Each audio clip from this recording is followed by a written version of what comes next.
वहीं इधर रागनी की गाड़ी में से लकी की खुशबू जाने का नाम ही नहीं ले रही थी। जब रागनी ने गाड़ी को सिग्नल पर रोका और अपने बगल वाली सीट पर देखा तो पाया कि लकी का रुमाल वहीं गिर गया था। ये वही रुमाल था जिससे उसने रागनी की शर्ट पर लगा खून साफ किया था। ओहो, सर तो इसे यहीं भूल गए। अब रागनी ने सोचा कि वो अभी हॉस्पिटल से ज्यादा दूर नहीं आई थी, इसलिए उसे फिर से गाड़ी घुमाकर लकी को ये रुमाल देने के लिए जाना चाहिए था। उधर जब अमित ने देखा कि लकी के माथे से पसीना गिरने को था तो वो समझ गया कि लकी घबरा गया था और उसके पास इन लोगों को देने के लिए कोई जवाब नहीं था। इससे पहले कि वो आगे कुछ कह पाता, अमित बीच में ही कूदा और बोला, अरे देखो, लकी तो अपना असली हीरो है। भाई को पता है कि सब लोगों को भूख लगी होगी। सब लोग इधर सुबह से कोयल का ध्यान रखने में लगे हुए होंगे, इसलिए वो ना सिर्फ कोयल के लिए बल्कि हम सब के लिए खाना पैक करवा के लाया है। क्या बात है मेरी जान जियो। अरे पर जब तुम इस डब्बे को लेकर अंदर आ रहे थे तो तुम्हें किसी ने देखा तो नहीं ना? अब किसी ने देखा हो या ना देखा हो, मुझे इससे क्या, लकी ने अपने आप से कहा। अरे चलो कोई बात नहीं, पर ये लाया क्या है पहले वो तो देख लो, दिशा ने कहा और उसके डब्बे को खोलने के लिए लकी की दिशा में आगे बढ़ने लगी। इससे पहले कि वो डब्बा खोलती उसके पीछे से और एक दोस्त की आवाज आई और उसने कहा, अरे क्या खोल कर देख रही हो? वैसे भी ये कौन सा पनीर कोरमा लेकर आया होगा? तुम तो सब जानते ही हो कि इसका स्टेटस क्या है। ऐसे में इससे किसी भी तरह की उम्मीद रखने का कोई फायदा नहीं है। अरे ये वही लड़का है क्या जो पहले एक ढाबा पर डिलीवरी का काम करता था? मैं जब भी उस होटल से कुछ ऑर्डर करता था ना तो शायद यही आदमी देने के लिए आता था। उस ढाबे पर ज्यादातर फ्राइड राइस या नूडल्स ही बनते थे, तो ये वहां से वही लाया होगा, एक लड़के ने और कहा। अब यहाँ कोयल को अच्छे खाने की जरूरत है और ये उसके लिए सड़क की किसी दुकान से घटिया से फ्राइड राइस लेकर आया है, एक लड़के ने कहा। लकी को समझ नहीं आ रहा था कि वो इन लोगों की बात का क्या जवाब दे।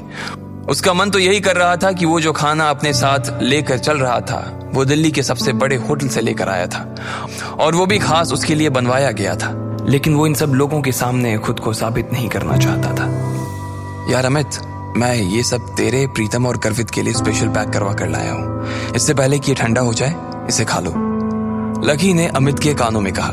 अमित ने जैसे ही उसकी आंखों में देखा उसके दिल में लकी के लिए प्यार उमड़ आया। अमित ने अपना हाथ आगे बढ़ाया और लकी से वो खाने का प्लेट ले लिया। जैसे ही कोयल ने उसे ये करते हुए देखा तो वो वहीं से चिल्लाते हुए बोली, अरे मत खाओ प्लीज अमित, पता है ना इसमें क्या होगा, मत खाओ। जब कोयल के ये शब्द सबके सामने अमित के कानों में पड़े तो अमित भी थोड़ा सा परेशान हो गया।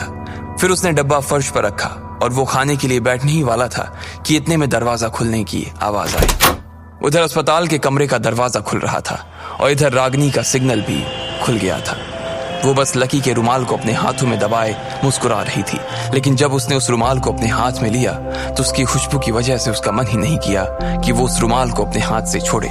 जब रागनी की गाड़ी सिग्नल तक पहुंच चुकी थी और वो हॉस्पिटल के लिए यू टर्न लेने ही वाली थी कि तभी ठीक उसने रुमाल को अपनी ब्लेजर की जेब में डाला और यू टर्न लेने के बजाय गाड़ी को सीधा आगे बढ़ा दिया। जब देना ही है तो आराम से धोकर ही दे दूंगी, वैसे भी इतना बड़ा आदमी एक रुमाल के लिए थोड़ी परेशान होगा, रागनी ने अपने आप से कहा और मुस्कुराने लगी। इधर जब हॉस्पिटल में कोयल के कमरे का दरवाजा खुला तो लकी ने देखा कि सामने प्रशांत खड़ा था। कोयल, आई एम सो सॉरी, गलती मेरी थी। अब तुम कैसा महसूस कर रही हो? तुम्हें चोट ज्यादा तो नहीं लगी? प्रशांत ने पूछा। उसके हाथ पर भी एक दो बैंडेज लगी हुई थी। अरे नहीं नहीं, ऐसी कोई बात नहीं है, बस थोड़ी सी चोट है और हल्का सा फ्रैक्चर हुआ है, इससे ज्यादा और कुछ नहीं है। डॉक्टर कह रहे थे 2 दिन ऑब्जर्वेशन में रखने के बाद वो मुझे छुट्टी दे देंगे। तुम बताओ, तुम कैसे हो? इससे पहले कि ये दोनों प्रेम कबूतर आगे कुछ कह पाते, अचानक पीछे से एक औरत की आवाज आई। अरे कोयल बेटी, क्या हो गया? कहाँ गिर गई? कैसे गिर गई? कितनी लग गई? कहाँ लग गई? किस गधे ने मेरी बच्ची को बारिश में गिरा दिया? अरे अरे आंटी, आपको कैसे खबर लगी?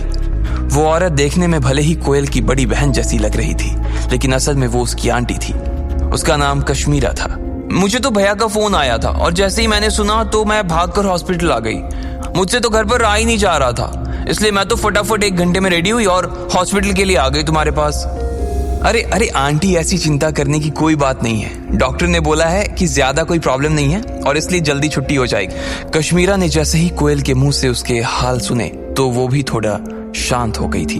फिर उसकी नजर प्रशांत के ऊपर गई। उसने देखा कि उस लंबे से लड़के के हाथ पर बैंडेज लगी हुई थी और वो उसे देखते ही बोली, तो आप ही है वो महान आत्मा जो कोयल को भरी बारिश में बाइक पर सैर करवाने के लिए ले गया था?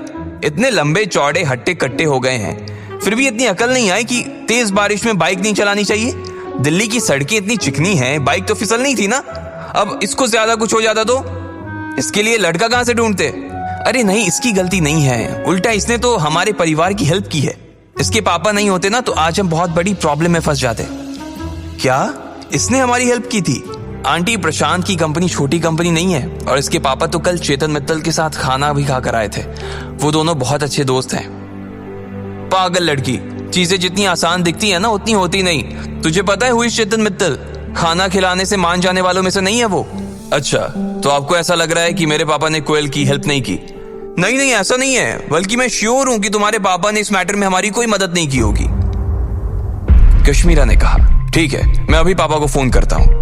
इतना कहते ही प्रशांत ने अपनी जेब से फोन निकाला और अपने पिता का नंबर डायल किया। लकी उसे देख रहा था और वो वहां से निकलने के बारे में सोच रहा था। अब आगे क्या होने वाला था? क्या प्रशांत के पिता फोन उठाते? क्या कोयल को लकी की असलियत का पता चल जाता? अगर चल जाता तो लकी फिर आगे क्या करता?